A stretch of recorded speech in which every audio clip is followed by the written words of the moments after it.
सत्संग यहां आने से जन्मों जन्मों के पाप कर्म कट भी जाते हैं और पता भी नहीं चलता।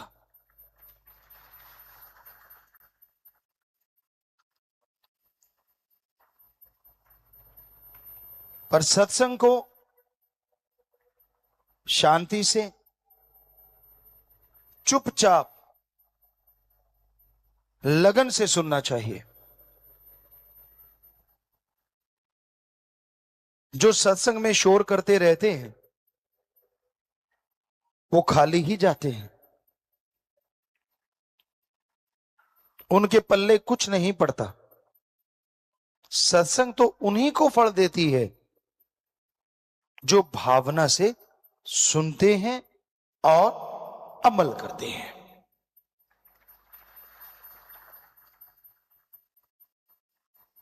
खाने पीने का सामान कितना भी सामने क्यों ना हो, जब तक खाओगे नहीं ना तो स्वाद आता है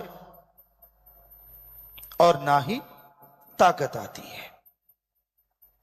उसी तरह सत्संग है। खाना यानी सत्संग सुनना, निगलना यानी अमल करना। पहले सुनो और फिर अमल करो तो सत्संग का फल 100% मिला करता है।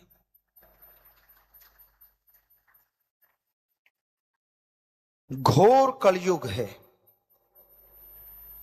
दूसरे शब्दों में भयानक से भयानक बुराई का समय।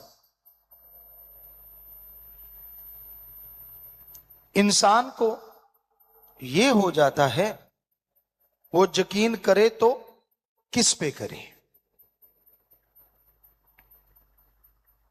अच्छा कहे तो किसको कहे, क्योंकि खुद गर्जी इतनी बढ़ गई है,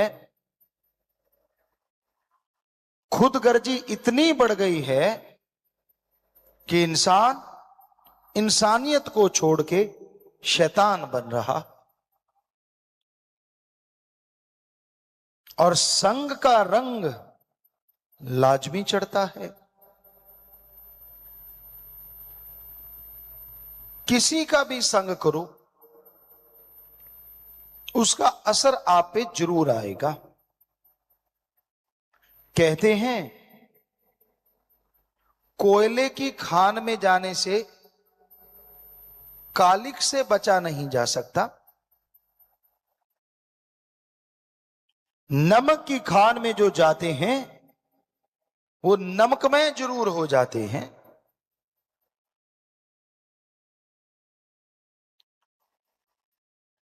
कोयल और काग एक जैसे लगते हैं पर जमीन आसमान का अंतर है। कूड़ा करकट गोबर यहां पड़ा है,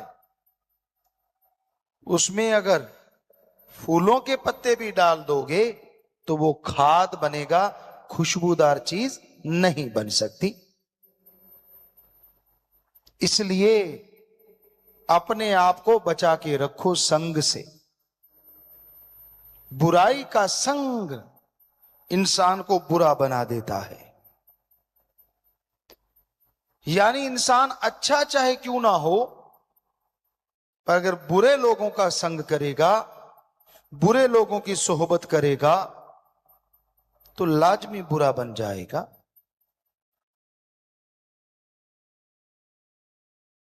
कड़वा पानी, खारा पानी धरती से निकलता है, कितनी भी चीनी डाल लो वो कड़वापन त्यागेगा नहीं।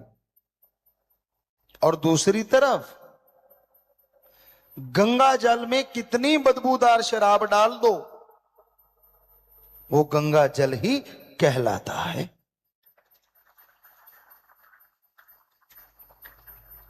इसलिए संग हमेशा अच्छा करो, बुरे संग से बच के रहो,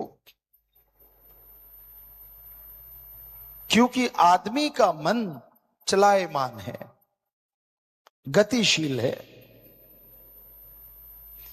ये एक जगह नहीं रुकता। काम वासना, क्रोध, लोभ, मोह, अहंकार, इन्हीं में घूमता रहता है, इन्हीं में चक्कर लगाता रहता है। इंसान बैठा कहीं और होता है और सोच कोई और चल रही होती है। इंसान दिखता कुछ और है पर अंदर कुछ और है।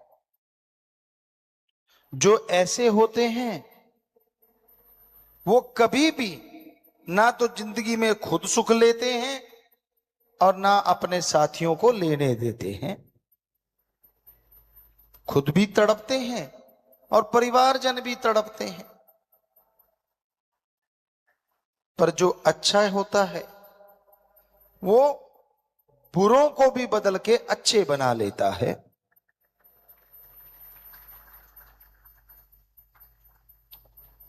इसलिए संग सोहबत हमेशा अच्छे लोगों की करो। पर आजकल लोगों को चस्का बहुत पड़ा हुआ है। सामने दो लोग बातें करते हैं और तीसरे जो दूर से देख रहा उसे होता है यार मुझे पता चलना चाहिए वो कर क्या रहे हैं। और कईयों को आदत होती है, कमरे में कोई बात कर रहा है, उसका कान कमरे के गेट पे लगा हुआ है, अंदर क्या चल रहा है। जिज्ञासा गलत नहीं, पर जिज्ञासा को बुराई की तरफ ले जाओ तो वो बुद्धि बुरी बन जाती है, और इसी को अच्छी तरफ मोड़ लो तो भगवान से भी मिला सकती। क्योंकि जितनी जिज्ञासा होगी, जितनी श्रद्धा, जितनी तड़प होगी, उतनी जल्दी ही अल्लाह वाहिगुरु राम मिला करते हैं। आजकल धर्मों की सच्ची बात लोग बताते नहीं, और बताते हैं तो खुद अमल कमाते नहीं। और जो खुद अमल नहीं करता उसकी बात का असर कभी किसी पे नहीं होता। पहले खुद अमल करना सीखो, फिर दूसरे को समझाते हुए अच्छे लगते हो। अगर दिए तले अंधेरा है तो दूसरों को रोशनी मिले ना मिले क्या फायदा। इंसान को अपने आप को सुधारना चाहिए। फिर बहुत ही अच्छा है अगर वो दूसरों के ऐब गुनाह छुड़वाने के लिए उसे सत्संग ले आए, अल्लाह वाहिगुरु राम के नाम से जोड़ दे।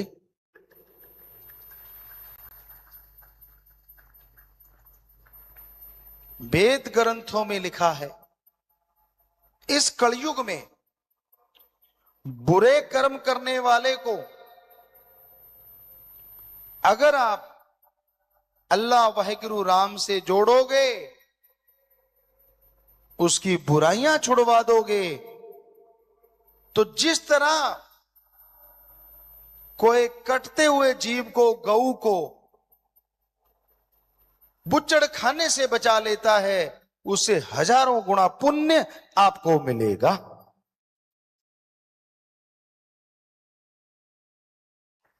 इसलिए जितना हो सके ज्यादा से ज्यादा ये कर्म कमाया करो।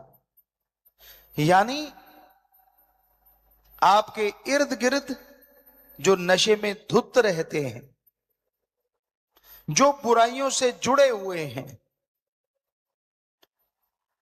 जिनका पेशा गलत कर्म है, उन्हें राम नाम से जरूर जोड़ा करो।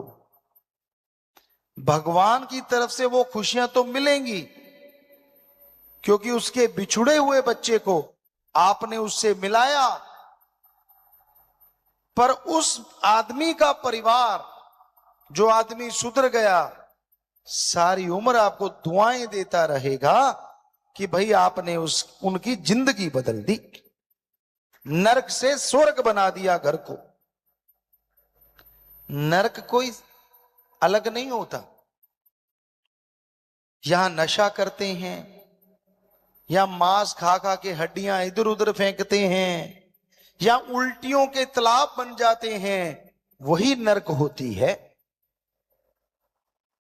और कहां वहीं पे खुशबू होती है, अल्लाह वाहिगुरु राम के नाम की चर्चा होती है, बड़े छोटों का प्यार और छोटे बड़ों का सत्कार करते हैं, यही स्वर्ग होता है। अगर यहां नरक भोग रहे हो तो अगले स्वर्ग की उम्मीद ना करो। अगर यहां स्वर्ग बन गया तो अनामी की उम्मीद करो, ताकि आवागमन खत्म हो जाए। सत्संग में आने से गम चिंता परेशानियां मिट जाया करती हैं। सत्संग में आने से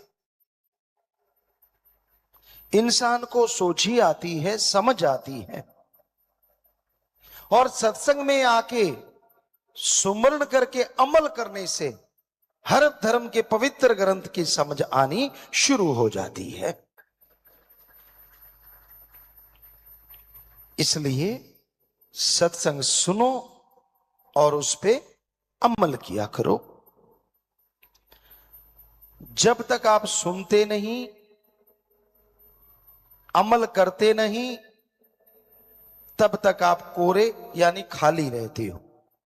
बिन अमलों के आलमा इल्म निकम्मे सारे, कोई अमल कमा ले तू, अगर जश लेने मालिक द्वारे, अगर जश लेने सतगुरु द्वारे। तो संग अच्छा करोगे तो समझ आएगी। सत्संग करने से जन्मों जन्मों के पाप कटते हैं और इस जन्म के किए हुए बुरे कर्म खत्म होते चले जाते हैं। इसलिए राम नाम के पुजारी बनो, अल्लाह वाहिगुरु का नाम जपो, परम पिता परमात्मा से अव्वल प्रेम रखो,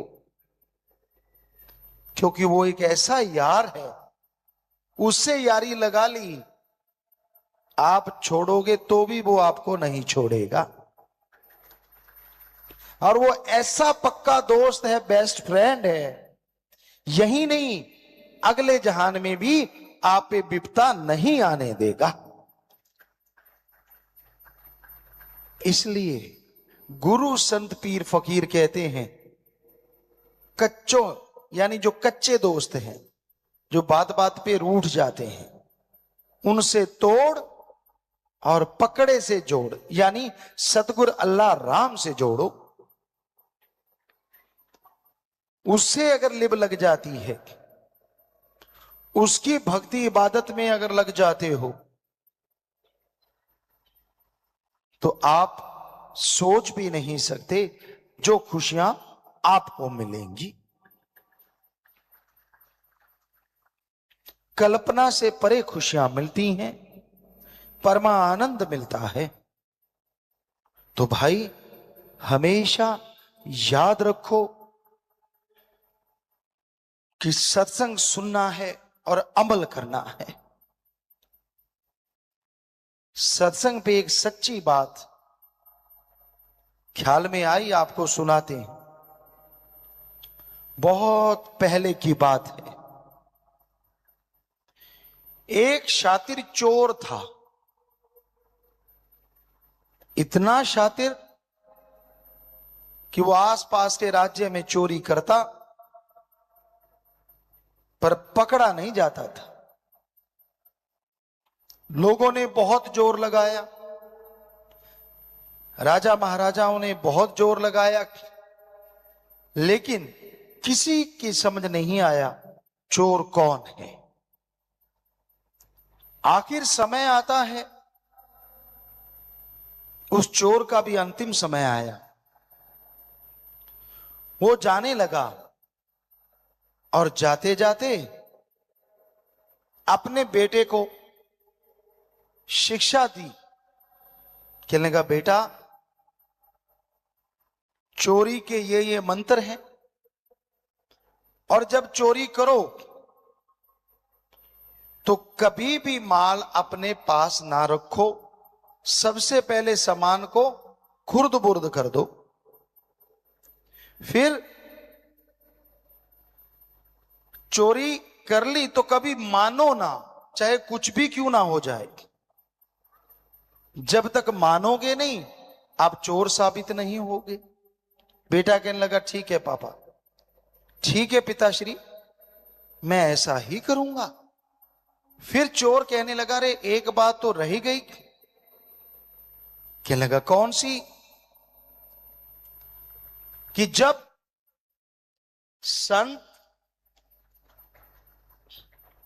संत पीर फकीर की कहीं सत्संग हो तो उसमें मत जाना। अगर चले भी गए तो संतों की बात कभी ना सुनना। चोर का बेटा कहने लगा, ठीक है पिता, और वो चोर मर गया। अब चोर के बेटे ने चोरियां शुरू कर दी, पकड़ा नहीं गया। लेकिन एक दिन बादशाह का खजाना हीरे जवाहरात चुरा के भाग रहा था, तो सैनिकों की निगाह में आ गया। सैनिक पीछे पड़ गए, वो भाग रहा है। भागते भागते उसने देखा नगर में बड़ी धर्मशाला है और उसमें लोग बहुत जा रहे हैं, तो वो भी उनके साथ हो लिया। और पिता का बताया मंत्र, हीरे जवाहरात एक बहन को देख के ये भोली भाली लगती है, उसके बैग में डाल दिए और खुद सबके साथ अंदर जाके बैठ गया। जब अंदर जाके बैठा तो उसने देखा कि सामने तो एक संत बैठे हैं, एक फकीर बैठे हैं। तो उसने अपने दोनों अंगुलियां कान के ऊपर रख ली, कहीं कान में कोई संतों की आवाज ना पड़ जाए। दबा के उंगलियां बैठ गया। पर अचानक आदमी की फितरत है, अगर आपको बोले ना कि उधर बहुत खूबसूरत कुछ है, कई तो अभी देखने लग गए। जिन्होंने नहीं देखा वो बाद में देखेंगे, अच्छा क्या था उधर। यानी जिधर से रोका जाए नेचुरली उधर ध्यान ज्यादा जाता है। तो चोर ने सोचा, यार ये संत ऐसा क्या करते हैं, लोग तो तालियां मार रहे हैं, बड़े खुश हो रहे हैं, मैं सुनूं तो सही। उसने कान से उंगलियां हटाई और संतों का वचन आया, देवी देवताओं के परछाई नहीं होती। इतना सुना कि तो अच्छा ये तो बोल रहे हैं, झट से कान बंद कर लिए। सत्संग समाप्त हुआ, चोर बाहर निकला। उसकी पहचान थी सैनिकों को, और सैनिक जैसे वो बाहर निकला उसको पकड़ के ले गए, राजा के दरबार में पेश किया गया। राजा ने पूछा, क्या इसके पास चोरी का सामान मिला? तब सबसे बड़ा सबूत यही होता था कि चोरी का सामान मिल गया तो चोर है। कहते जी वो तो नहीं मिला। कहते फिर किस आधार पे कहते हो? कहते जी हमने इसको खुद देखा है भागते सामान उठा के। उसको जेल में कर दिया।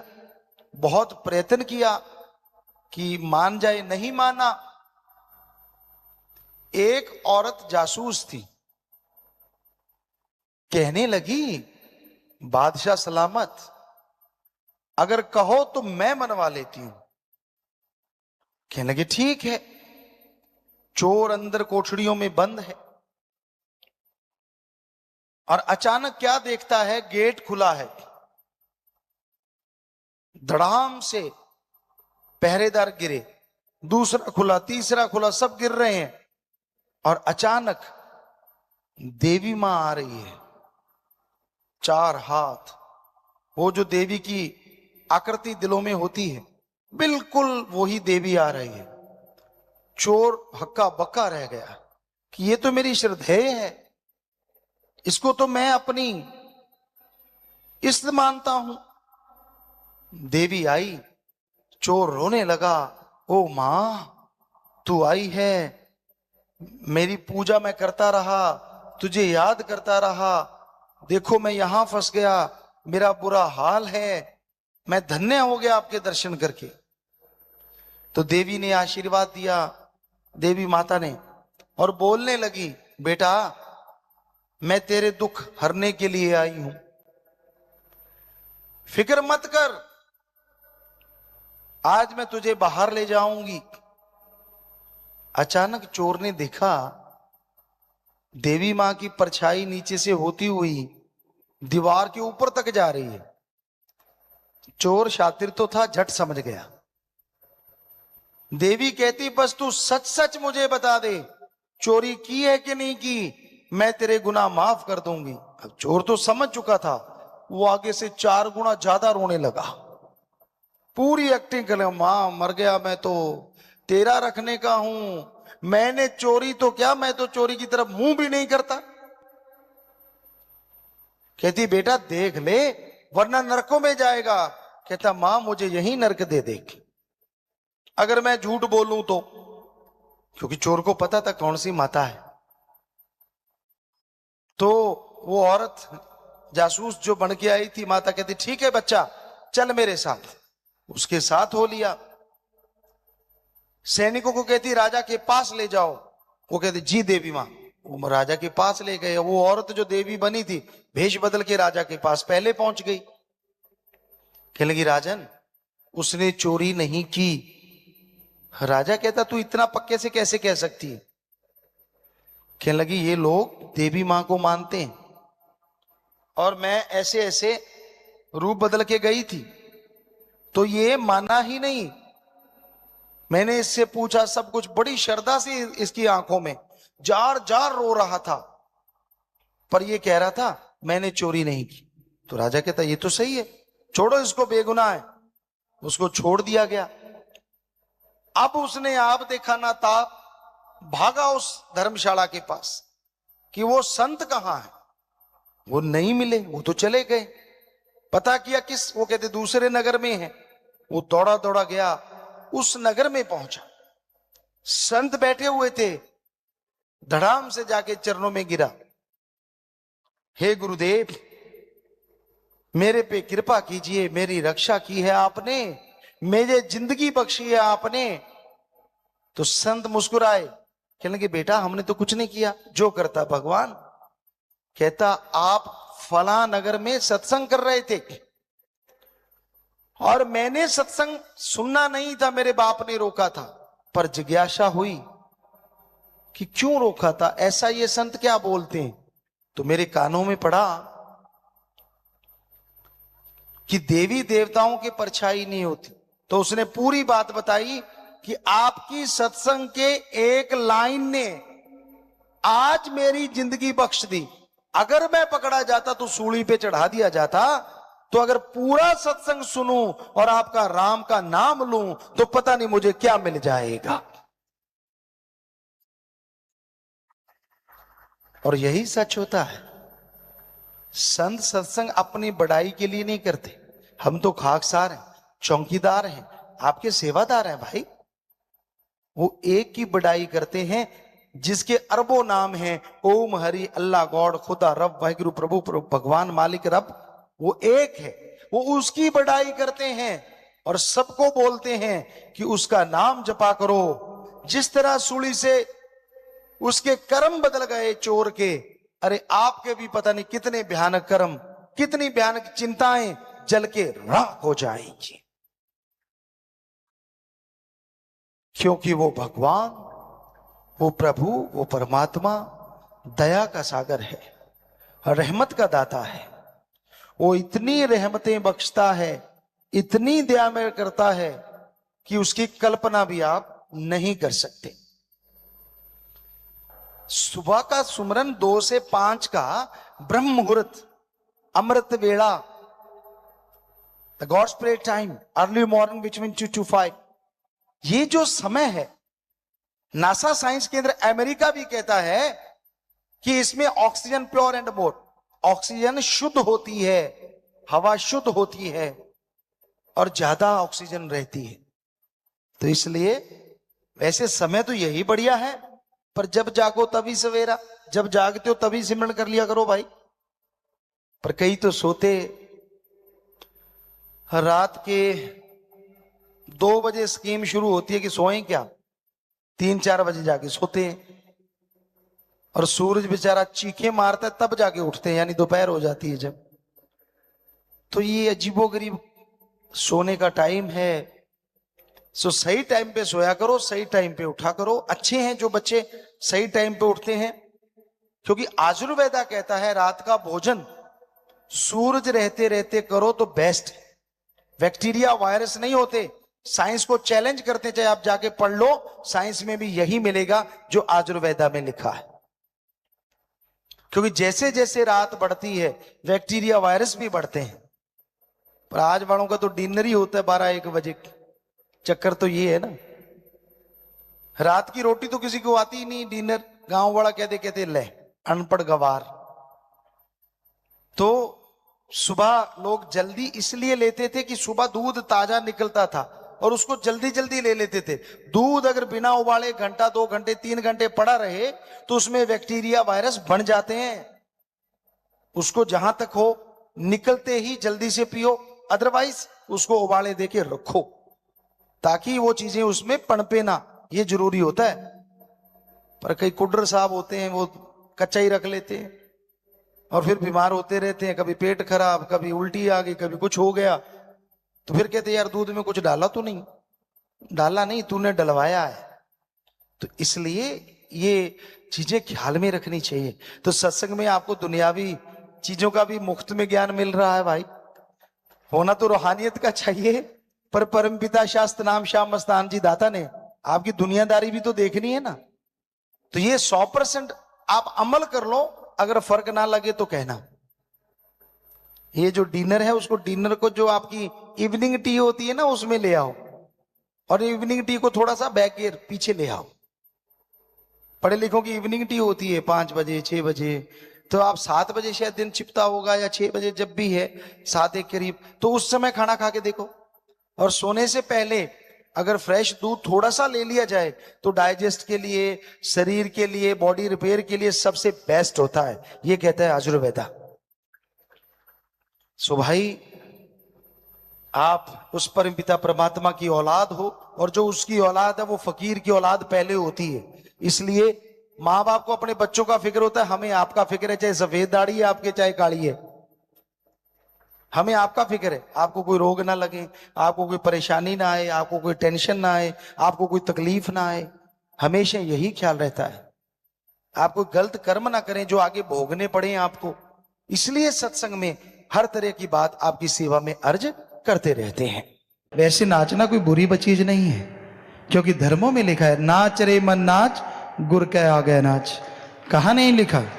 बुल्ले शाह ऐसे नहीं बुल्ले शाह बना, उसके नाचने ही बुल्ले से बुल्ले शाह बना दिया। शाह इनायत ने ऐसी पदवी बख्श दी कि उसका, शाह इनायत को लोग कम जानते हैं, बुल्ले शाह का नाम आज भी अमर है। सो कहने का मतलब ये कई लोगों के अंदर दिमाग में आ जाता है कि यार ये क्या चीज़ है, तो यही तो चीज़ है। पर जो मस्ती में मालिक की दया से नाचता है वो मुजरा मालिक दरगाह में मंजूर भी कर लेते हैं। सो आगे भजन में आया जी, काम तो जी बड़े है करता लगा रहे दिन रात है, काम आत्मा के जो आए वो ना समझे बात है। सब संतों का कहना सत्संग में आया करो। चुगली करवा लो दुनिया भर की, निंदा करवा लो, टांग खिंचाई, आम ये आजकल तो बात ही हो गया यार गप शप मारिए, तो बड़े गप शप मारते हैं और उस गप शप में घंटों गुजर जाते हैं, कुछ पता नहीं चलता। चुगली निंदा करने बैठते हैं, एक चुगली सुनाता है, 3-4 लोग अच्छा अच्छा ऐसे बोलते हैं जैसे उनको नशा मिल रहा हो, उछल उछल के पड़ते हैं। चुगली निंदा में टाइम का पता नहीं चलता। कहीं अल्लाह वाहिगुरु की याद में बैठना पड़ जाए, मुंह खोल खोल के जंबाही आवासियां लेते हैं, ऐसी जगह खाज खुजली करते हैं यहाँ पहले कभी ना हुई हो, वो बातें याद आती हैं जो पहले दिमाग में होती भी नहीं। तो राम नाम जपना मुश्किल है इस कलयुग में, बाकी सारा दिन जीव कर सकता है। मगज खपाई करना, चुगली निंदा करना, बुराई गाना, बुरी सोचना, बुरी चीजों में खोए रहना, तरह तरह के बहाने बनाना, ये चलता है सब कुछ। लेकिन राम नाम के लिए आप इतने भाई बैठे हो, ताश के पत्ते खेलते हो जब खाली होते हो, इधर उधर की बातें करते हो। कितने के लोग ऐसे बुजुर्ग नौजवान हैं जो जब खाली होते कहते हो आजा यार बैठ के नाम जपते हैं, आजा यार बैठ के वाहिगुरु अल्लाह राम की चर्चा करते हैं। कोई होगा, बड़ा मुश्किल है इस कलयुग में ऐसा होना। यही सच्चाई है। गप मारने बैठ जाएंगे, ताश के पत्ते खेलेंगे और बहुत कुछ करेंगे, लेकिन खाली होके राम नाम जपना, राम नाम जपने में तो यूं लगता है जैसे बोझ उठा लिया हो। जाप करके फिर यूं कहता मालिका आधा घंटा देता तेनू, बता मालिक को खाक दे दिया, खुद ने पता नहीं कितना कुछ मांग लिया उस आधे घंटे में, सारी दुनिया मांग के तो बैठा है, ऊपर से कहता मालिक तुझे दे दिया। ये तो बहम है तुझे। सिमरन 5 मिनट करता है, 5000 चीजें मांगता है, रिमोट और ढूंढता है। सतगुरु तेरा रिमोट मेरे हाथ में हो, जो बटन दबाऊं प्रकट हो जाए, जो चीज मांगू आ जाए, फिर तो कहना ही क्या। अब आप ना कुछ करना, डक्का तोड़ना नहीं, आंखा मोड़ना नहीं।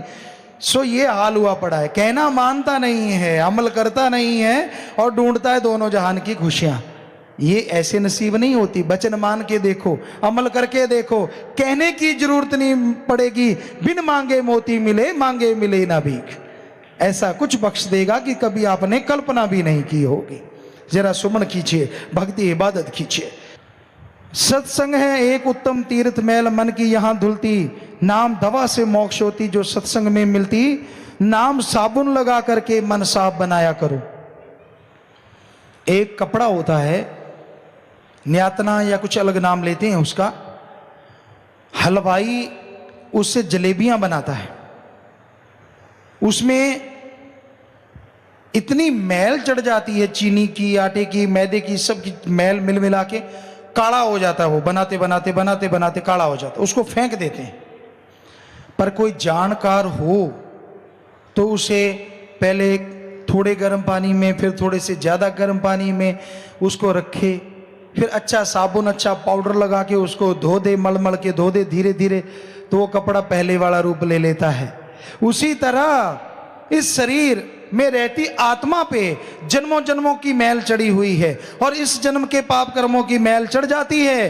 पर सत्संग में आओ, राम नाम की साबुन ले लो, अरे मल के धो, आत्मा परमात्मा का रूप जरूर बन जाएगी। ये संभव है, ऐसा हो सकता है, ये 100%। और उसका रूप होने में आप बेगमपुर के बादशाह बन जाएंगे, यहां कोई गम ही नहीं होगा। वहां कबीर जी ने लिखा है, हे सखी वहां ना दुख है ना सुख है, ना अशांति है ना शांति है। किसी ने राजस्थान में हमसे सवाल किया, गुरुजी जब वहां ऐसा कुछ है ही नहीं, जाने का क्या फायदा। हमने कहा ए भाई, वहां ऐसा परमानंद है कि सुख तब होता है जब दुख थोड़ा आया हो, फिर ही पता चलता है ना कि पहले दुख था अब सुख आ गया। अशांति होती है तो शांति आती है, पता चलता है शांति है। और जहां हमेशा ही परमानंद, परमानेंटली आनंद, नशा, लज्जत रहती है, वो देश है, कबीर जी कह रहे वहां आ जा, फिर देख नजारे ही नजारे लूटता रहेगा। सो वो देश को निज धाम सचखंड सतलोक अनामी कहा जाता है और आप उसे देख सकते हैं। सच्चा सौदा गुरु नानक देव जी महाराज ने किया। परम पिता शास्त्रनाथ जी महाराज ने बताया सच्चे सौदे 2 हैं। एक ये सच्चा सौदा, सच ओम हरि अल्लाह वाहिगुरु राम और सौदा सारे पाप कर्म दे जाओ और राम नाम का पार्स ले जाओ, जितना लगाओगे सोना बनते चले जाओगे। इसी का नाम सच्चा सौदा, और किसी धर्म जात मजहब का नाम नहीं। और दूसरा सच्चा सौदा दोनों आंखों के बीच में, ये सच्चा सौदा, ये आत्मा का वो सौदा। एक बार इस सच्चे सौदे में प्रविष्ट कर जाओ तो मालिक का नूरी स्वरूप कण कण में, जर्रे जर्रे में नजर हर किसी को आने लग जाता है।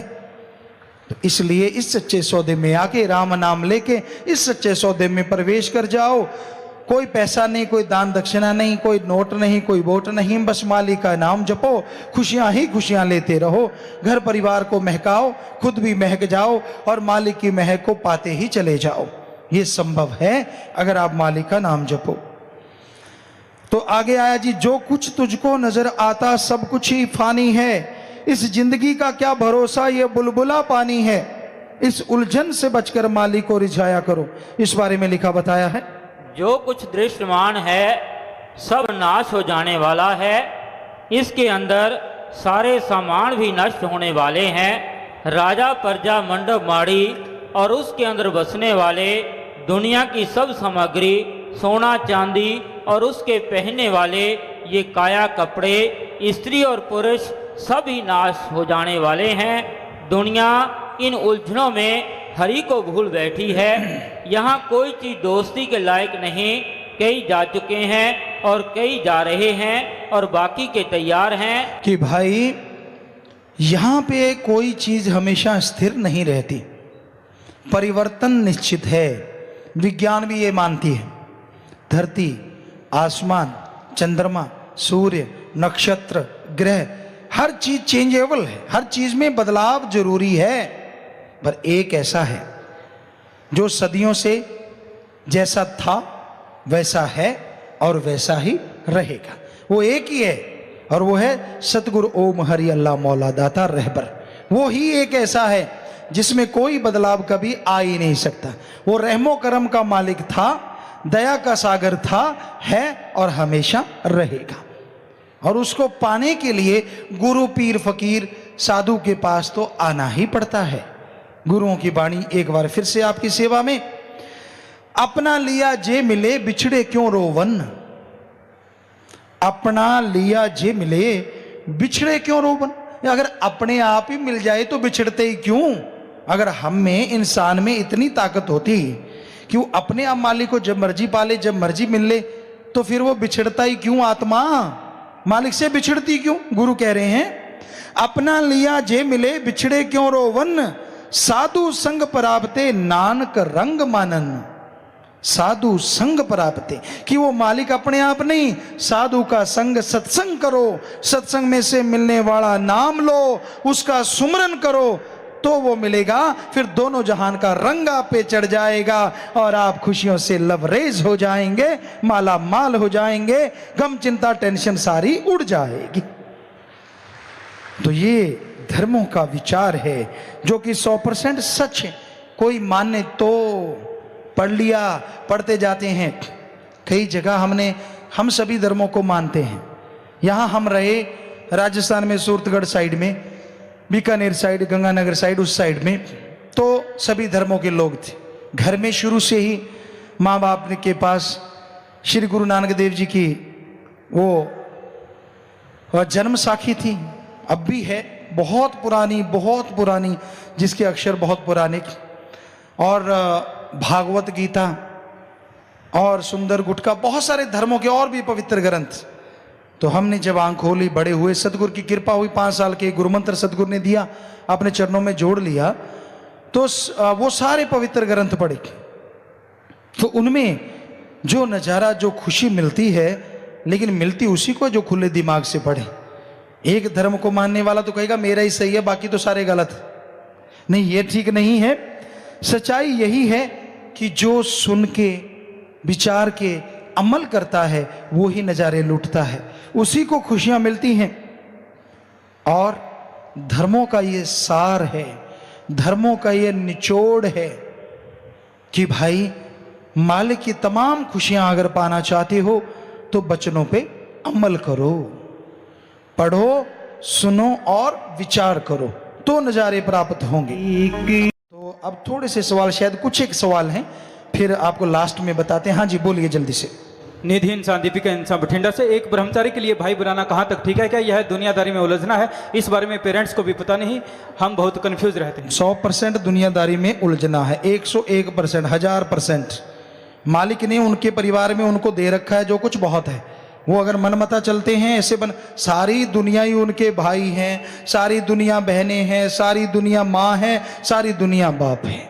ये है उनका रिश्ता सारे समाज से। अलग से पर्सनली रिश्ता जो रखते हैं, रिश्ता रखने वालों का बुरा हाल और बनाने वालों का, क्योंकि ये गलत है। आज महाघोर कलयुग है, यहाँ रिश्ते एक परिधि तक नहीं रहते, सतगुरु जानता है, उनका रूप बदल जाता है। इसलिए ये गलत है, हमारे नजरिए से ये ठीक नहीं है। क्योंकि जो ब्रह्मचारी सतब्रह्मचारी बनता है वो सारे समाज के लिए बनता है, चंद परिवारों के लिए या किसी एक परिवार से प्यार करने के लिए नहीं बनता। वो सारी दुनिया के लिए, सारी दुनिया के हम उम्र के बहन भाई, अपने से बड़े माँ बाप और छोटे बेटे बेटी के समान होते हैं। सतब्रह्मचारी ब्रह्मचारियों के लिए और साथ संगत के लिए भी यही असूल है। तो कोई अलग से बनाता है, जो बन गए उनका भी बुरा हाल, नहीं खुशियां मिलती उतनी, और जिन्होंने बनाया उनका तो होना ही है, क्योंकि वो मनमुख चल रहे हैं, गुरुमुख तो चल नहीं रहे। जी आगे। इन्होंने नाम नहीं लिखा, ये कहते हैं कि मैंने अपनी माँ को बुरा कर्म करते हुए देखा। मेरी माँ ने अपनी गलती छुपाने के लिए कहा कि आपको भी यह काम करना पड़ेगा। आप जी से अर्ज है कि ऐसा बुरा कर्म करने से पहले मुझे मौत आ जाए। भाई आप सुमन कीजिए, मालिक से दुआ कीजिए कि माता आज कलयुग में कुमाता हुई पड़ी है, इसमें कोई दो राय नहीं, लेकिन वो माता माता ही रहे। इसलिए आप सुमन करके प्रार्थना कीजिए, मालिक से दुआ करेंगे उनको सद्बुद्धि बख्शे। हनी संगरूर से, मुस्लिम धर्म में मांस खाने की इजाजत क्यों है?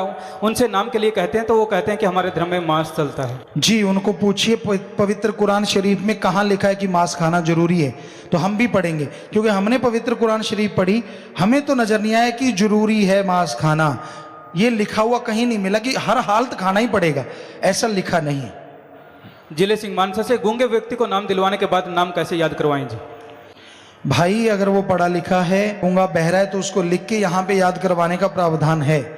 अगर वो पढ़ा लिखा नहीं है, सिर्फ गूंगा है, बहरा है, तो उसके कान में यहाँ नाम पड़ गया तो उसके कान में याद करवा दीजिए। अगर दोनों में नहीं है तो उसको यहाँ प्रसाद दिलवाजिए, मालिक जाने उसका काम जाने। निखिल इंसान शाहपुर बेगू से, जब जल्लाद फांसी देता है तो क्या उसको पाप लगता है जी? भाई ये ड्यूटी मालिक ने तो किसी को नहीं लगाई कि आप किसी को फांसी पे चढ़ाओ, मालिक ने तो ड्यूटी नहीं लगाई, और इसलिए रूहानियत के नजरिए से तो पाप होता है। पर कई बार ऐसा भी होता है कि कर्मों के लेना देना भी पड़ता है। राजेश इंसान कोतकला से, मेरी माँ ने कहीं और से नाम ले रखा है, लोग कहते हैं कि एक ही घर में दो दो मत गुरु करें। भाई आपने पूर्ण पीर फकीर से नाम लिया, सुमन कीजिए, मालिक से दुआ कीजिए। सपना इंसान, मैं जब सुवर्ण पर बैठती हूँ तो मुझे कुछ समय ऐसा लगता है जैसे एक सफर शुरू हो गया है। क्या? मैं जब सुमरन पर बैठती हूँ तो मुझे ऐसा लगता है कि जैसे एक सफर शुरू हो गया है।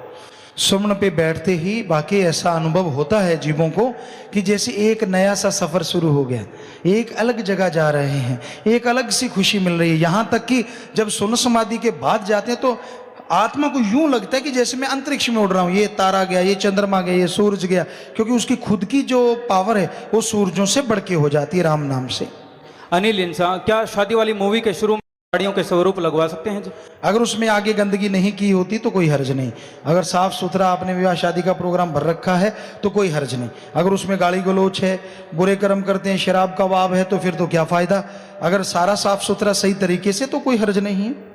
विजय इंसान गुड़गांव से, श्याम अस्थाना जी महाराज के द्वारा वचन किए हुए हैं कि पाकिस्तान में सत्संग होगा, यह वचन कब पूरे होंगे जी? भाई उनका हर वचन पूरा हो रहा है, होता था और कई गुना बढ़ के होता ही रहेगा। बेपरवाह मस्ताना जी महाराज, शास्त्राम जी महाराज, एक ही वचन, एक ही चीज है। उनके वचन हजारों हुए हैं और हजारों पूरे हो चुके हैं और हजारों करोड़ों रह रहे हैं, वो भी पूरे होके ही रहेंगे। ये उनके वचन है। बाकी अगर ये वचन हुआ है तो पूरा क्यों नहीं होगा, वही करवाने वाले हैं। क्या पता कहाँ का सत्संग लोग सुन भी रहे हैं। अब तो हर देश में सत्संग हो भी रहा है, क्योंकि ये लाइव पूरी दुनिया में जाता है। आपके नजरिए से शायद उस तरह से भी हो, बाकी साईं जी के वचन है तो वो तो पूरे होने ही हैं। सात संगत जर्मनी से लाइव मैसेज है, आज जर्मनी के बर्लिन शहर में नाम चर्चा है जी, वह सात संगत के लिए लंगर बनाया है जी, प्रसाद बनाने के लिए अर्ज करते हैं जी। जी बर्लिन जर्मनी के लोग आप सब बैठे हैं, बड़े बड़े चपाती बॉक्स रख रखे हैं, उसमें लंगर भर रखा है, टॉप रखा है, उसमें दाढ़ा सब्जी भर रखी है, साथ संगत बैठी है। काफ़ी बड़े बड़े हैं भाई, काफ़ी लंगर खाते हो हैं जी। तो मालिक से दुआ करते हैं आशीर्वाद, और प्रसाद बन गया, सब लोग ले लेना, मालिक खुशियां बख्शे, आशीर्वाद। आखिरी प्रतिहा जी, अलग अलग जगहों से सेवादार नाम वाले जीवों को लेकर आए हैं, सभी आशीर्वाद चाहते हैं जी। जो भी नाम किसी को दिलवाने आया है, मालिक उनके घरों में आपस में प्यार बढ़ाए, घरों में खुशियां बख्शे और दोनों जहां की खुशियों से लबरेज करे। मालिक से दुआ करते हैं, बस बचनों पे पक्के रहना, आशीर्वाद प्रसाद बाद में ले लेना। तो ये आपके सवालात थे। अब ये भी एक सत्संग है, अगर ध्यान से सुनो तो ये सवाल जवाब भी पीर फकीर और मुरीद के बीच में होते हैं, क्योंकि जिज्ञासु की जिज्ञासा अगर पूरी नहीं होती, पूर्ण नहीं होती, उसका जवाब नहीं मिलता, तो गुरु गुरु ही क्या है। बेपरवाह जी के वचन है, हर सवाल का जवाब देंगे, वो दे रहे हैं, हम तो खाक हैं भाई, कुछ भी नहीं। तो भजन के आखिर में, सब कर्मों से उत्तम ऊंचा सत्संग हरि का नाम है, सब धामों से उत्तम ऊंचा सत्संग तीर्थ धाम है। शाह सतनाम जी कहते हैं, ये इस तीर्थ पे नहाया करो। आमतौर पे लोगों ने ये भ्रांति बना रखी है कि एक डुबकी मारो सारे पाप धुल जाते हैं। ध्यान दो, जिस शहर में तीर्थ स्थान है वहां के लोगों को तो मौज बन गई। कैसे? सुबह सवेरे से लगेंगे ठगी, बेईमानी, भ्रष्टाचार, पाप करने, सारा दिन बुरे कर्म करते रहो करते रहो करते रहो, और शाम को घर जाने से पहले एक डुबकी मारी, धुल गए, अगले दिन फिर शुरू हो जाओ, फिर डुबकी मारो, फिर धुल गए। ये तो काम ही बड़ा आसान हो गया भाई, रोज पाप रोज धुल गए, रोज पाप रोज धुल गए। भगवान को बुद्धू बनाना बड़ा आसान काम हो गया। ये सही नहीं है। पाप कर्म ऐसे नहीं धुलते, ऐसे नहीं, सिर्फ नाटक करने से नहीं किसी को माफी मिलती। फकीरों के पास आते हैं लोग, नाटकबाजी की, माफ, ठीक है बेटा माफ, पर सच्चे दिल से तड़प के जो बुराइयां की हैं तौबा कर लो, तो ऐसी माफी मिलती है कि जर्रे जर्रे में मालिक का रहमो करम फिर से जल्दी फौरन मिलना भी शुरू हो सकता है। ये हकीकत है। सो भाई, पाप कर्म अगर कर बैठे हो घबराओ ना, क्योंकि हो गया सो हो गया, डन इज डन। उससे बचने के लिए सुमरन करो, भक्ति करो और सच्चे दिल से सच्ची बात से तौबा करो, तो आपके पाप कर्मों से मुक्ति मिलेगी। और मुक्ति का ये निशानी है, हाथों हाथ आपको खुशियां मिलनी शुरू हो जाएंगी। यही हकीकत है, और किसी चीज से नहीं। इसीलिए बेपरवाह जी ने फरमाया है, सब धामों से उत्तम ऊंचा सत्संग तीर्थ धाम है। यहां अल्लाह वाहिगुरु राम की चर्चा होती है, कितने प्यार से। जो कहते हैं कि सुई गिरे तो आवाज आए, आप देख लीजिए, हम चुप होते हैं, कैसी शांति है। वरना कहावत है, दो बहनें इकट्ठी बैठी, वो चुप थी, कहता है ये अजूबा कदों हो गया। ये अजूबा यहां लाखों बैठी हैं फिर भी चुप है। ये उस राम ने अजूबा करता है, हम नहीं। देखो निगाह मारो, चाहे यहां तक निगाह जाती, साथ संगत है। हमारी क्या ताकत, हम संभाल लें। एक राजा महाराजा नहीं संभाल सका था एक मछली को, भगवान की कृपा को कोई क्या संभाल लेगा। ये तो वही संभालता है। पल में लंगर खिला दिया, पल में पानी है, पल में नाम मिला, पल में खुशियां, पल में पाप कर्म कट गए, और पल में मालिक के नूरी स्वरूप के दर्शन भी हो गए। ऐसा भी होता है। पर भावना, आपकी भावना है, यहां चतर चलाकी नहीं चलती, हकीकत है। जितनी चतर चलाकी करते जाओगे उतने कर्मों के जाल में उलझते जाओगे। सीधा साधा होके मान जाओ कि हो गया सो हो गया। पता है आप आदमी हैं, आप भगवान तो है नहीं कि आपसे गलती नहीं हुई, हो गई, ठीक है, उसको कबूल कर लो। और फिर देखो, सुमन करो, संतों के वचन मानो। आप सुबह दा पुल्या शाम नहीं, सुबह दा पुल्या कंठेवादी कर आ गया, मालिक इतनी खुशियां बख्श देगा। सो भाई, मर्जी आपकी है, तन साफ बनाते हो मन साफ बनाया करो, सत्संग तीर्थ पे नहाया करो। आप नहा रहे हैं, सत्संग तीर्थ में नहा रहे हैं, जो पूरे ध्यान से सुन रहे हैं, जो श्रद्धा विश्वास से सुन रहे हैं, जो भावना से सुन रहे हैं। अरे उनको क्या मालूम उनके कितने पाप कर्म सुन सुन के ही कटते जा रहे हैं। ये वो मौला जानता। इसलिए हम हाथ जोड़ जोड़ बार बार कहते हैं, सुन लो रे सुन लो रे सुन लो रे। वरना कितना सुमरण, कितना सेवा, कितनी भक्ति, सुनो और फिर अमल करो, फिर देखो नजारा। तो पहले तो सुनना जरूरी है ना, इधर उधर आंख मटक्का ना किया करो। वो कौन है, वो कैसा है, वो किधर है, वो कैसा है। आदमी तो आदमी जैसा है, चाहे वो कोई भी क्यों ना हो। जननी सबसे बड़ी मानी गई, लेकिन वो भी तब तक निगाह रखती है जब तक बच्चा दौड़ने ना लग जाए। माँ भी उतनी देर निगाह रखती, जब जवान हो गया, बड़ा हो गया, फिक्र तो रहता है लेकिन उतना नहीं। पर गुरु पीर फकीर तो हर समय फिक्र रखते हैं। जब तक अगले जहान निज धाम नहीं पहुंचता, उनके लिए उनका मुरीद एक नन्हा सा लुढ़कने वाला बच्चा होता है, भागने वाला नहीं। हर टाइम उसकी बाजू पकड़ के रखते हैं, कहीं फिसल ना जाए, कहीं गिर ना जाए। तो भाई बचनों पे अमल किया करो। और हमने क्या आपसे मान बढ़ाई लेनी है? अगर अमल कर लोगे, हमें तो मान बढ़ाई की इच्छा ही नहीं। हम तो खाकसार हैं, चौकीदार हैं, यही है हमारी बढ़ाई। कबीरा सब ते हम बुरे, हम तज भला सब कोय, जिन ऐसा कर मानया मीत हमारा सोए। ऐसा मानो, सिर्फ बोलो ना, सिर्फ दिखाओ ना, अरे दिल से मान लो कि हाँ भाई मैं किसी को क्या कहूं, अपने बुरे कर्म दूर कर लूं। अगर ये सोच लो आपके बुरे कर्म दूर होंगे और प्रगट फिर हजूर होंगे, और जरूर से जरूर होंगे। वो किसी के मजबूर नहीं होंगे, वो प्रगट जरूर होंगे। यही हकीकत है, यही वास्तविकता है। मर्जी आपकी, हम तो आपके सेवादार हैं। एक सेवक का काम अपने मालिक की सेवा करना है। आप सोचते हैं हमें क्यों मालिक कह रहे हैं? क्योंकि आपके अंदर हमारा खसम जो बैठा है, वो अल्लाह वाहिगुरु राम जो बैठा है। आप कैसे कर्मों के स्वामी हैं वो आप हैं, लेकिन आपके अंदर तो दोनों जहान का बाप है। इसलिए हम तो सेवक हैं, आपकी सेवा कर रहे हैं, बता रहे हैं कि उसको संभालो जो दोनों जहां का स्वामी आपके अंदर बैठा है। उसको पहचानो, मत पड़ो गंदगी के कीड़े बनो, मत गटर की गंदगी बनो, मत गंदगी के कीड़ों की तरह काम वासना क्रोध लोभ मोह अहंकार मन माया में मुंह मारते फिरो। कभी इनसे हटके देखो। अरे कुएं वाले मेंढक क्यों बने बैठे हो? कभी दरिया वाले समुद्र वाले मेंढक बनो, आपको किनारा ही नहीं मिलेगा खुशियों का। इतनी खुशियां, इतना आनंद, इतनी लज्जत है। बाकी मानना आपकी मर्जी है, हमारा फर्ज आपकी सेवा में अर्ज करना है, वो सारी उम्र करते ही रहना है। और आप मानते हैं तो यकीनन खुशियां आपके द्वार पे, आपके अंदर बाहर जरूर मिलेंगी, और उससे आप माला माल हमेशा होते रहेंगे। गम टेंशन परेशानियां उड़ती रहेंगी, और खुशियों से आप दोनों जहां के नजारे लूटेंगे, दोनों जहां की सैर करते ही रहेंगे। और फिर जैसे कई वैसे गाने वाले गा देते हैं, मोरा पिया घर आया है राम जी। वो पिया जब घर आ जाएगा ना, जो खुद राम है, जो दोनों जहां का मालिक है। घर वो नहीं जो ईंट पत्थरों का बना है, घर वो जिसे हम नहीं बना सकते, घर वो जिसके कोई टंका नहीं लगा, घर वो जिसका सीमेंट दिखता नहीं है, टीप टपल्ला ऐसा कुछ करना नहीं पड़ता। वो घर जो ये बॉडी है, human body, body is the temple of God, heart is the seat of God. तन मंदर मन बेस कलंदर घटी तीर्थ नावा, मन मंदर तन बेस कलंदर घटी तीर्थ नावा। एक शब्द मेरे प्राण वस्त है, बहुर जन्म ना आवा।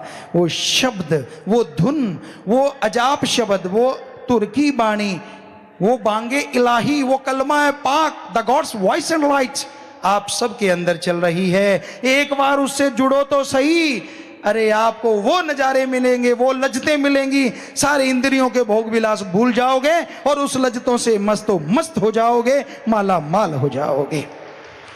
सो वो मस्ती देने वाला धुन तो आपके अंदर है, पर उसको जोड़ने वाला, जिसे वर्णात्मक नाम, गुरु मंत्र, मेथड ऑफ मेडिटेशन, कलमा, वो आपको अभी बताएंगे, ताकि आप उस नाम से जुड़ जाएं जो अजाप है, जो आद है, जो अनहद है, और जो तुर्की बाणी है, जो वांगे इलाही है, अल्लाह की आवाज जिसकी कोई तोड़ नहीं। उसको सुना जा सकता है, देखा जा सकता है, लिख बोल के बताया नहीं जा सकता। कई कहेंगे जिसको सुन लिया, जिसको देख लिया, लिख बोल क्यों नहीं सकते? तो आप सूरज को रोज देखते हो, बताओ सूरज किस जैसा है? बता सकते हो? नहीं बता सकते, क्योंकि सूरज जैसा दूसरा दिख ही नहीं रहा। जब सूरज की तुलना नहीं हो सकती, तो अल्लाह वाहिगुरु की आवाज की तुलना किससे करोगे? किस आदमी जैसी, किस भक्त जैसी, किस जैसी? क्योंकि उस जैसा ना कोई था, ना कोई है और ना कोई होगा। वो एक था, एक है और एक ही रहेगा।